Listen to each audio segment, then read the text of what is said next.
السلام علیکم دوستانو، به دې هیله چې ټول به روغ او جوړ سئ. ورونو دغه اپلیکېشن د انګلیسي دولس زمانې چې دی هغه په باره کې یو ډېر ښایسته اپلیکېشن ده، ځکه دا ډېر ښایسته سټرکچر یې په لنډ ډول راخیستي، اګزامپل یې د همدغسې تعریفات دي، نو ډېر په ښایسته ډول یې موږ سره راخیستي. دلته ګوره ټینس ده، بل سټرکچر دی، بل فرکټس ده. هغه بیا فرکټس سوالونه هم شته پکې، څه چار جوابه لکه یا څه یو غلط. نو دلته لومړی ګوره څلور هغه دي چې دي درې دانې دي او هر یو کې درې زما هغه دي لکه کټګورۍ دی، بیا په هر یو کې څلور دانې دي، نو 12 دانې کېږي. دلته ګوره پریزنټ ټینس ده، دې کې چې دی سمپل پریزنټ ټینس ده، پریزنټ کنټینیوس ټینس ده، پریزنټ پرفیکټ ټینس ده، دغسې پرفیکټ کنټینیوس ده.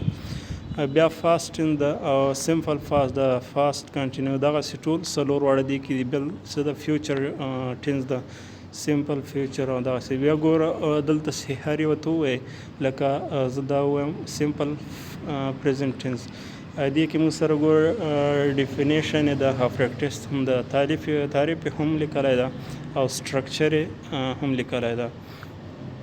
دا ګوره د سټرکچر تعریف او اګزامپل دا په دې کې بیا چې د اګزامپل یې ما په خیال ورکړي که سیکنډ او دغه ترډ او دغه څو هغه یې دي دې باره کې.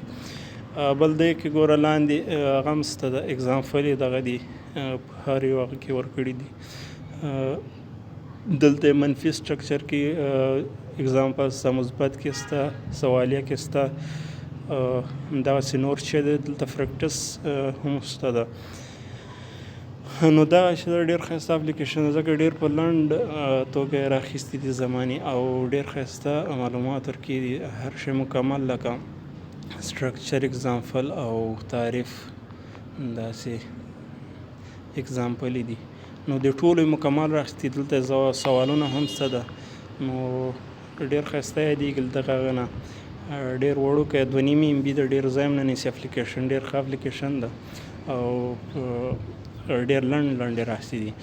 نو په دې هیله چې دغه اپلیکېشن خوښ شوی وي، زموږ چینل سبسکرایب او تر نورو یې ورسوئ.